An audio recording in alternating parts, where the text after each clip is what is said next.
Breaking news. పశ్చిమాసియా భగ్గుమంటుంది. యుద్ధ భయంతో ఇరాన్ ప్రజల్లో వణుకు పుడుతోంది. దీంతో ఇరానియన్లు చాలామంది వలసపోతున్నారు. యుద్ధ సైరన్లు, బాంబుల మోతతో ప్రజల్లో భయాందోళన కొనసాగుతోంది. దీంతో టెహ్రాన్ను లక్షలాది మంది ప్రజలు వేడుతున్న పరిస్థితి కనబడుతుంది. నగరం బయట రహదారులపై కిలోమీటర్ల మేర ట్రాఫిక్ జామ్ కొనసాగుతున్న పరిస్థితి. కార్లలో కుటుంబంతో సహా తరలిపోతున్నారు. టెహ్రాన్పై ఇజ్రాయెల్ భీకర దాడులు కొనసాగిస్తోంది. ఇంధన సరఫరా క్షేత్రంతో పాటు కీలక స్థావరాలపై దాడులు చేస్తుంది. అలాగే సాధారణ పౌరులు టెహ్రాన్ విడాలంటూ ఇజ్రాయెల్ హెచ్చరికలు జారీ చేస్తుంది. దీంతో రాబోయే రోజుల్లో మరిన్ని దాడులు చేస్తామంటూ కూడా కీలక ప్రకటన చేసింది ఇజ్రాయెల్. ఈ హెచ్చరికల నేపథ్యంలో ఒక్కసారిగా ఇరాన్ రాజధాని టెహ్రాన్ను వేలాది మంది ప్రజలు వీడుతున్నారు. టెహ్రాన్లో దాదాపు 9 మిలియన్ల ప్రజలు, అంటే దాదాపు 90 లక్షల మంది జనాభా ఉన్నారు. ఒక్కసారిగా నగరాన్ని వీడుతుండడంతో గందరగోళ పరిస్థితులు నెలకొన్నాయి. మరోవైపు టెహ్రాన్లోని మసీదులు, పాఠశాలల్లో ఆశ్రయం ఉండాలంటూ ప్రజలకు ఇరాన్ సూచిస్తోంది.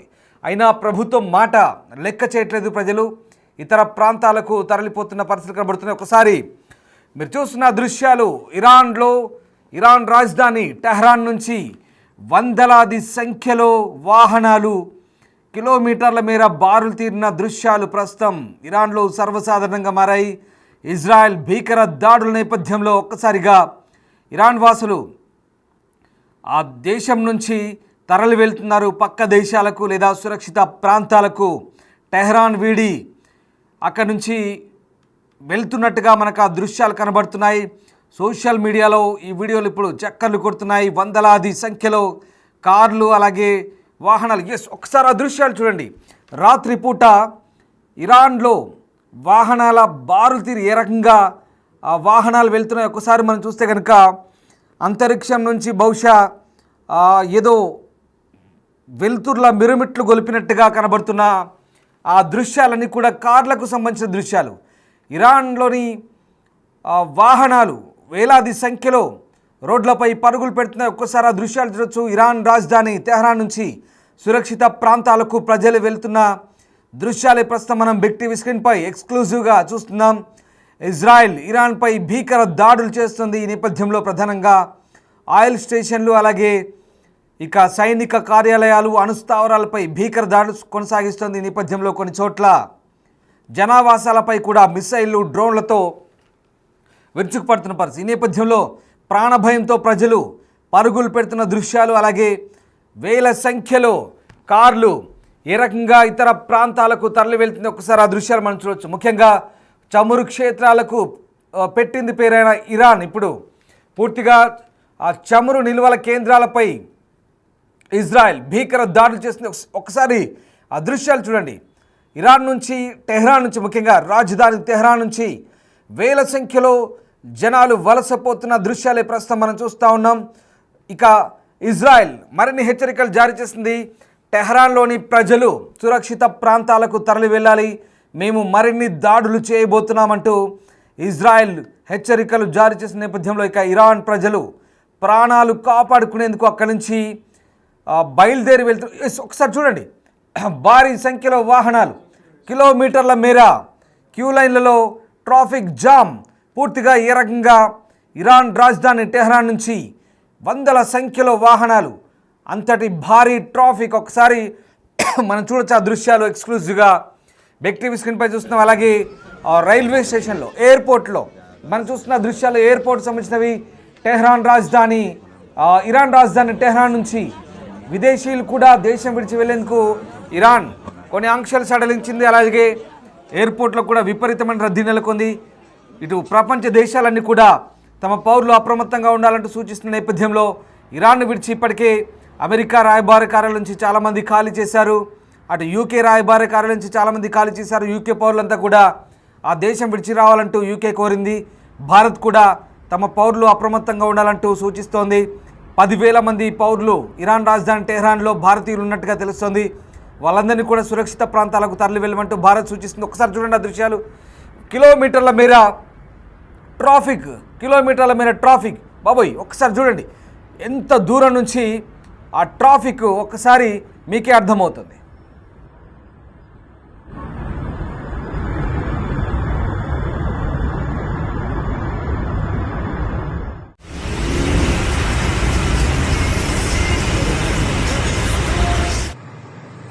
خروجی تهرانه، یعنی اتوبان تهران به سمت ساوه. مردم دارن فرار میکنن. یه مشت حکام بیشعوری.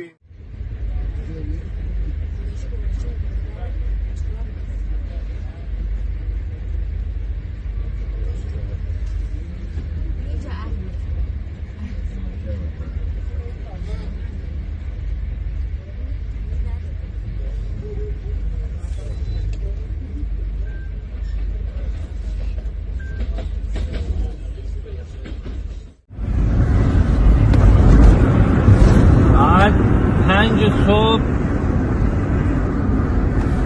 ఆజాద్రాయ్ తెహరాన్ షుమాల్ చూసారుగా దృశ్యాలు.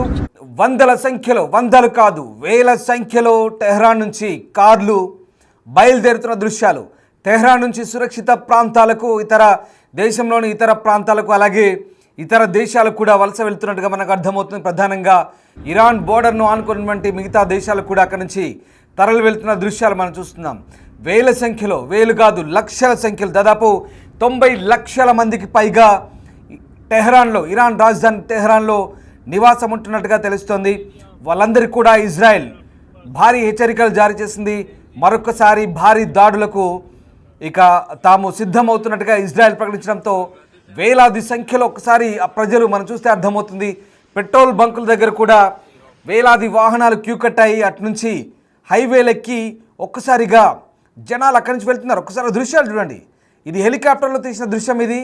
మరోవైపు కిలోమీటర్ల మీద వాహనాలు ఒకసారి చూడండి ఎక్కడి నుంచి ఎక్కడ దారితీస్తున్నాయి. ఆ రౌండప్ అంతా కూడా ఒక బాక్స్లో మీరు చూస్తే కనుక దూరం నుంచి తీశారు. కొన్ని కిలోమీటర్ల మీద కంప్లీట్గా రౌండప్ అయినాయి వెహికల్స్ అన్నీ కూడా.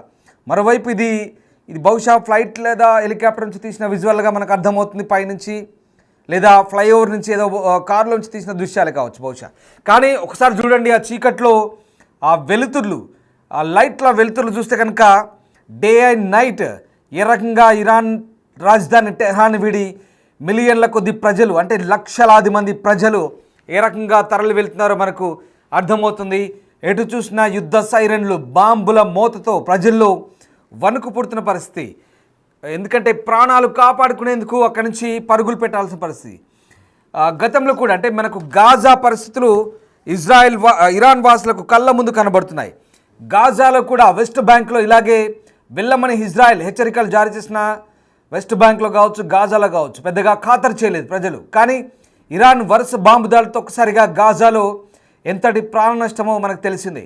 దాదాపు ఇప్పటి వేల వరకు 55,000 మంది అధికారికంగా చనిపోయినట్టుగా చెప్తున్నారు గాజా ఆరోగ్య మంత్రిత్వ శాఖ. అంతకు మించి అనధికారికంగా లక్షల్లో చనిపోయినట్టుగా చెప్తున్నారు. అలాంటి పరిస్థితులు రాకుండా, అలాంటి పరిస్థితులు తలెత్తకుండా ఇరాన్ వాసులు ఇక్కడ జాగ్రత్త పడుతుండగా తెలుస్తోంది. ముందస్తు జాగ్రత్త చర్యగా ఇజ్రాయెల్ హెచ్చరికల నేపథ్యంలో లక్షలాది మంది ప్రజలు టెహ్రాన్ విడిచి సురక్షిత ప్రాంతాల కోసం వెతుకుతున్నట్టుగా తెలుస్తుంది. ఉత్తర టెహ్రాన్లో నుంచి పొరుగు ప్రాంతమైన సాదద్, ఆజాద్ ప్రాంతం నుంచి చాలామంది వెళ్తున్నారు. రాత్రంతా కూడా పేలుళ్ల శబ్దాలు విన్నామని, వాటిలో చాలా శక్తివంతంగా ఉన్నాయని, అపార్ట్మెంట్ భవనాన్ని మొత్తం కదిలించాయని కొంతమంది చెప్తున్నారు. అలాగే మరికొంతమంది సమీపంలోని భవనం నుంచి దట్టమైన పొగ వాసన రావడంతో గందరగోళం నెలకొంది. ఆ భవనంపై దాడి జరిగిన తర్వాత తమ ప్రాణాలు ఎక్కడ ముప్పు వస్తుందని పారిపోతున్నట్టుగా మరికొంతమంది చెప్తున్నట్టు తెలుస్తుంది. ఇజ్రాయెల్ మాదిరిగా కాకుండా ఇరాన్ రాజధాని టెహ్రాన్లో ఆధునిక బాంబు షెల్టర్లు ఏం లేవు, పెద్దగా బంకర్లు కూడా లేవు. కాబట్టి ఆ నగరం 1980లో ఇరాక్ యుద్ధంలో ఉపయోగించిన సొరంగాలు, నేలమాలిగలు లేదా పాత షెల్టర్లను ఉపయోగించుకోవాల్సిన పరిస్థితి. ఆ దేశం చివరిసారిగా ఇంత తీవ్రమైన జాతీయ అత్యవసర పరిస్థితి, అంటే ఒక రకంగా ఇరాన్లో ప్రస్తుతం ఎమర్జెన్సీ కొనసాగుతుంది. ఇరాన్లో కొనసాగుతున్న ఎమర్జెన్సీ నేపథ్యంలో జనాలంతా కూడా బిక్కుబిక్కుమంటూ గడుపుతున్నారు. ముఖ్యంగా టెహ్రాన్లో ఎలాంటి షెల్టర్లు లేవు, ప్రజలు బేస్మెంట్లోకి వెళ్ళే పరిస్థితి కూడా చాలా తక్కువగానే ఉందని చెప్తే ఆ ఇరాన్ రాజధాని టెహ్రాన్ నగర మండలి చైర్మన్ మెహదీ చమ్రాన్ చెప్తున్నారు. సో అటు మెట్రోను కూడా తీవ్ర సంక్షోభంలో షెల్టర్గా ఉపయోగించవచ్చు చెప్తున్నారు. కానీ వ్యవస్థను మూసివేయాల్సిన పరిస్థితులు వచ్చినప్పుడు ఇక ఆ కొద్ది మాత్రం కూడా తలదాచుకోవడానికి లేదు. అలాగే ఆదివారం రాత్రి నుంచి టెహ్రాన్లో మెట్రో దాదాపు 24 గంటలు తెరిచి ఉంటుందంటూ ప్రభుత్వ ప్రతినిధులు చెప్తున్నారు. ఇక పాఠశాలలు, మసీదులు కూడా తెరిచి ఉంటాయి, అక్కడ తలదాచుకోమంటూ ఇరాన్ ప్రభుత్వం చెప్తుంది. కానీ ఎక్కడి నుంచి ఏ బాంబు వచ్చి పడుతుందో తెలియదు. ఆ రకంగా పాఠశాలలు అలాగే మసీదులు, ఒకసారి మీరు గమనించండి, పాఠశాలలు మసీదులు కనుక వీటిపై దాడి చేయరనేది ఇరాన్ లాజిక్. ఇక్కడ పాఠశాలలు కానీ మసీదులు కానీ యుద్ధనీతికి వ్యతిరేకంగా ప్రార్థనా స్థలాలపై కానీ విద్యాలయాలపై కానీ దాడి చేయకూడదని ఒక లాజిక్. కానీ మనం గాజాలో చూసాం. గాజాలో ఏమైంది? ఈవెన్ ఆసుపత్రులు కూడా, హాస్పిటల్స్ కూడా టార్గెట్ చేశారు. ఎందుకంటే హమాస్ టెర్రరిస్టులు సరిగ్గా ఆ హాస్పిటల్స్ కిందే కమాండ్ కంట్రోల్ సెంటర్స్ని ఏర్పాటు చేసుకుని ఏకంగా ఇజ్రాయెల్ పైకి దాడికి తెగబడ్డారు. అలాంటి అనుభవాలు కోకొల్లలు. కానీ ఇక్కడ ఇరాన్లో కూడా అలాంటి పరిస్థితులే ఉండే అవకాశం ఉంది. కాబట్టి ఇక్కడ పాఠశాలలు మసీదులో దాక్కోమన్న ప్రజలు ఏమాత్రం లెక్క చేయట్లేదు. తమ ప్రాణాలు కాపాడుకునేందుకు ప్రభుత్వ ఆదేశాలను కూడా లెక్క చేయకుండా టెహ్రాన్ విడిచి వెళ్ళిపోతున్నారు. ఒకసారి దృశ్యాలు చూడండి. వందల సంఖ్యలో వేల సంఖ్యలో కార్లు. బహుశా ఈ పరిస్థితి, ఇంత ఎమర్జెన్సీ సిచ్యువేషన్ ఇరాన్లో ఇటీవల ఎప్పుడూ రాలేదు. ఎప్పుడో ఇరాన్ ఇరాక్ యుద్ధమైనప్పుడు బహుశా ఇలాంటి సిచ్యువేషన్ ఉంది. కానీ అప్పుడు పరిస్థితి వేరు. అప్పుడంతా కూడా ఫిరంగులు, ఆర్టిలరీ గన్లు ఎదురెదురుగా భూభాగంలోకి కొంతమేర అలా చొచ్చుకుంటూ వచ్చి ఆ యుద్ధ ట్యాంకులు లేదా ఫిరంగులో కాల్పులు జరుపుకుంటూ కొంతమేరకు ముందుకు చొచ్చుకొని వచ్చాయి. ఇప్పుడు ఆ యుద్ధం లేదు, ఆ పరిస్థితి లేదు. ఇప్పుడంతా స్మార్ట్. కూర్చున్న చోటే బటన్ నొక్కితే పక్క దేశంపై పడి పేలిపోవాల్సిందంతే. ఇక విమానాలు కూడా లేవు. విమానాల్లో వెళ్ళి బాంబులు వేసేంత సిచ్యువేషన్ టైం కూడా లేదు అక్కడ. కేవలం మిసైల్స్, డ్రోన్స్ కూర్చున్న చోట ఆపరేట్ చేస్తే పక్క దేశం యొక్క ఫిక్స్డ్ టార్గెట్ క్షణాల్లో, నిమిషాల్లో అక్కడికి మిసైళ్ళు, డ్రోన్లు బాంబింగ్ చేయబడతాయి. చూడండి ఎంత మార్పు వచ్చింది. ఒకప్పటి ఆర్టిలరీ గన్స్ లేవు, ఒకప్పటి ఫిరంగులు లేవు, ఒకప్పటి యుద్ధనీతి లేదు, ఒకప్పటి భూభాగంలోకి చొచ్చుకుపోయి ఆక్రమించడాలు లేవు. ఇప్పుడంతా కూడా యుద్ధ తంత్రం మారింది. యుద్ధం జరిపే స్టైల్ మారింది కంప్లీట్గా. ఆకాశం నుంచి మిసైళ్ళు, డ్రోన్లు ఏ క్షణం నుంచి ఎటువైపు నుంచి ఏ వస్తాయో తెలియని పరిస్థితి. అలాంటి పరిస్థితిలో ఇప్పుడు ప్రజలంతా కూడా భయంతో వణుకుతున్న పరిస్థితి కనబడుతోంది. సో ఆ రకంగా ఇరాన్లోని నివాసాల ప్రాంతాలపై దాడి చేయడం ద్వారా ఇజ్రాయెల్ ఇక్కడ అంటే ఉల్లంఘించింది కొన్ని నిబంధనలు అంటూ టెహ్రాన్ నుంచి విమర్శలు వస్తున్నప్పటికి కూడా ఇజ్రాయెల్ పెద్దగా వాటిని పట్టించుకోవడం లేదు.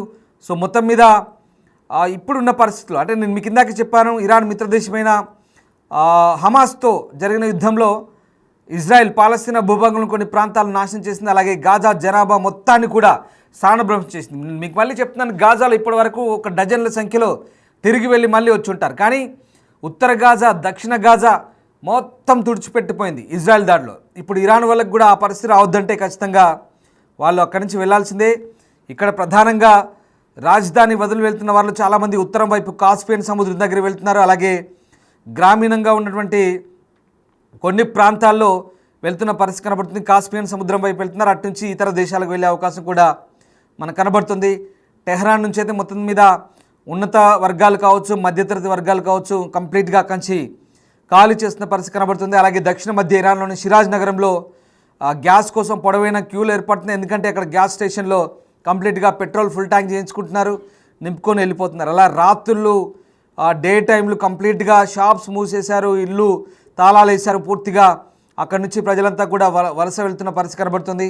ఒకవేళ యుద్ధం ఎన్ని రోజులు కొనసాగుతుందో చెప్పలేం, ఇంకా ఎవరెవరు ఆ యుద్ధంలో పాల్గొంటారో చెప్పలేం. యుద్ధం కనుక ముదిరితే పరిస్థితి అప్పుడు దారుణంగా ఉంటుంది. అప్పుడు కనీసం దేశం విడిచి పారిపోవడానికి కూడా పరిస్థితులు అనుకూలంగా ఉన్నాయి. కాబట్టి వెంటనే ఖాళీ చేస్తున్న పరిస్థితి కనబడుతుంది.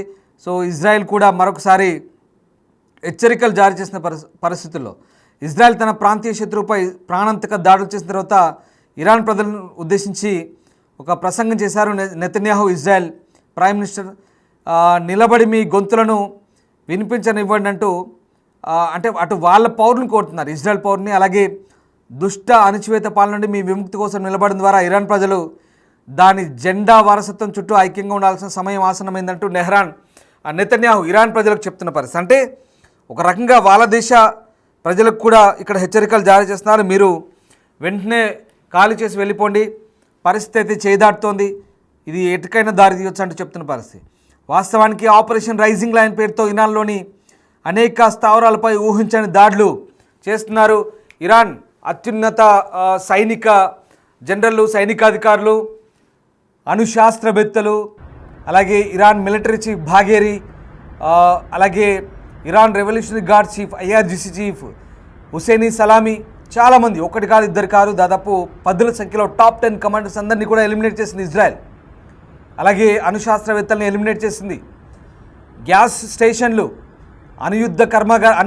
అణుశుద్ధి కర్మాగారాలు, ఒకటి కాదు రెండు కాదు, అసలు ఇరాన్ అంతా కూడా వణుకు పుడుతోంది. టెహ్రాన్ అంతా కూడా గజగజలాడిస్తోంది ఇజ్రాయెల్. ఇరాన్ కూడా తక్కువేం చేయలేదు, ఇరాన్ కూడా అలాగే దాడులు చేస్తుంది.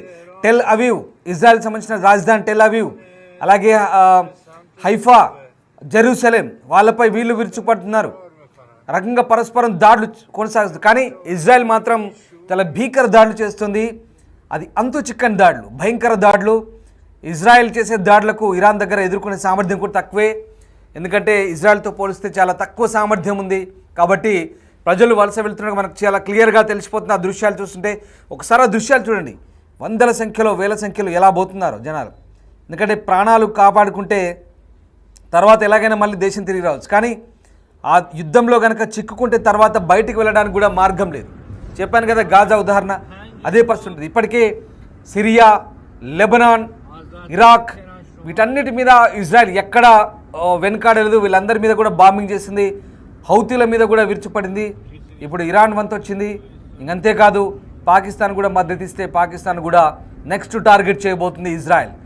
ఎందుకంటే ఇరాన్ సరిహద్దును పాకిస్తాన్ పంచుకుంటుంది కాబట్టి పాకిస్తాన్ ఏమైనా హుషారు లెక్కలు చేస్తే ఖచ్చితంగా పాకిస్తాన్ కూడా టార్గెట్ చేస్తామంటే ఇజ్రాయెల్ పరోక్షంగా హెచ్చరికలు జారీ చేస్తుంది. ఇక్కడ పాకిస్తాన్ చెందిన నేతలు అవసరమైతే మా అణుబాంబుల్ని మీకు మద్దతుగా వేస్తామంటూ చెప్పినట్టుగా ఇరాన్ లీడర్ సైనిక జనరల్ చెప్తున్నారు. కానీ పాకిస్తాన్ అబ్బాయి అలాంటిది ఏం లేదు, మేమేం చేయము అంటూ మళ్ళీ డబల్ మాటలు మాట్లాడుతున్నారు. ఇక్కడ ద్వంద్వ వైఖరి.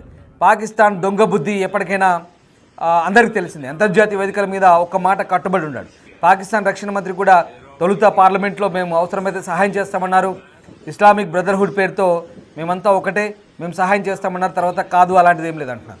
అంటే ఇక్కడ భారత్ ఇజ్రాయెల్ మిత్ర దేశాలు కాబట్టి అవసరమైతే పాకిస్తాన్ కూడా టార్గెట్ చేయడానికి ఇజ్రాయెల్ వెనుకాడదు. సో ఆ రకంగా ప్రస్తుతం ఉన్న పరిస్థితి నేపథ్యంలో ఇరానీయులు చాలామంది అక్కడి నుంచి వలస వెళ్తున్నారు. సో ప్రాణాలు కాపాడుకునేందుకు, ప్రాణాలు దక్కించుకునేందుకు ప్రస్తుతం అయితే చూడండి ఒకసారి ఆ దృశ్యాలు. వేల సంఖ్యలో వెళ్తున్నారు కాబట్టి యుద్ధం ఎన్ని రోజులు సాగుతుందో, ఎప్పటిదాకా సాగుతుందో చెప్పని పరిస్థితి. ఈ నేపథ్యంలో మరి ఇరాన్ వాసులు చాలామంది వలస వెళ్తున్న దృశ్యాలు మనం చూస్తూ ఉన్నాం. దీనికి ఇజ్రాయెల్ హెచ్చరికలు కూడా తోడయ్యాయి. సో ఎస్, దాని పర్యవసానమే ఈ దృశ్యాలు.